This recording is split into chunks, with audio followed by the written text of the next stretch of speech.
বাস আসছিল খড়িবাড়ি ওখান থেকে রেল স্টেশন পারে ওদিকে একটু আস্তে আসছিল, তারপর আস্তে আস্তে যখন এই ফাঁকটা এসে এটা তো খড়িবাড়ি, এই যে বড় পোল হাড়োয়ার খাল, এখানে এসে বাস খুব টেনে আসছিল।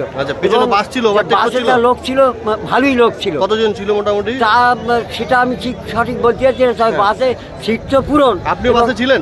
হ্যাঁ, আপনি ওই বাসে ছিলেন? আমি ওই বাসে ছিলাম।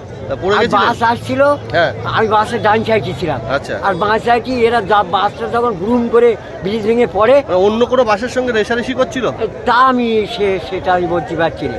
আমরা জলে পড়ি, এই পাঁচতলায় পড়েছি, পড়ে গিয়ে আমরা এই ভেঙে পড়ে গেছি। এটা চাকলাটু করুণাময় যাচ্ছিল। কোন দিকে যাচ্ছিল? মানে করুণাময়ের দিকে যাচ্ছিল। যেতে গিয়ে কি হলো? স্পিডে আসছিল, এসে ওই পোল ভেঙে বাড়ি খেয়েছে।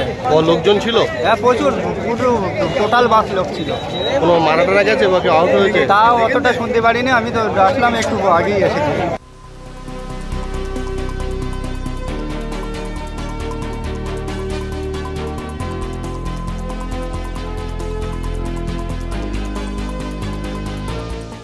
দুটো গাড়ি রেষারেষি হচ্ছিল, হতে হতে ধরো সাইড মেরে পাল্টি হয়ে গেছে। পাল্টি হওয়ার পরে যত পাবলিক ছিল, পাবলিকের থেকে যত সিভিক পুলিশ ছিল, ওরা দেশ খুলিনে সব পানিতে লাফ মেরেছে।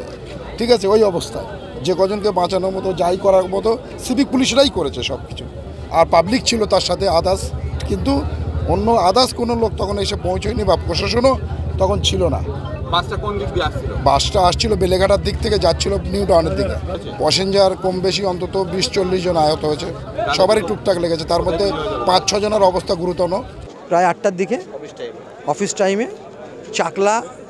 চাকলা থেকে যাচ্ছিল আমাদের করুণাময়ী, এবং গাড়িতে প্রচুর আরোহী ছিল, প্যাসেঞ্জার ছিল।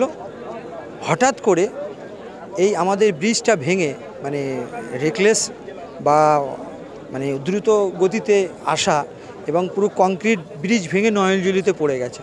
সঙ্গে সঙ্গে আমরা শোনা মাত্র আমরা উপস্থিত হই এবং সেই সমস্ত যাত্রীদেরকে উদ্ধার করে আমাদের পার্শ্ববর্তী এরিয়ায় আমাদের রেকজুয়ানি স্বাস্থ্যকেন্দ্রকে অ্যাডমিট করা হয়েছে, এবং আইসি সাহেব আমার মোটামুটি প্রায় 15-16 জনের মতন রয়েছে, এবং মেজর তো রয়েছেই, মাইনারও কিছু রয়েছে। হতাহতের কোনো বিষয় নেই, সকলেই উপস্থিত হয়ে তাদেরকে রেস্কিউ করে হসপিটালে নিয়ে যাওয়া হয়েছে অ্যাম্বুলেন্স করে। আমরা আবার ওখানে পৌঁছাবো, আমি আইসি সাহেব এবং আমাদের যারা জনপ্রতিনিধিরা রয়েছে আমরা ওখানে পৌঁছে যাব।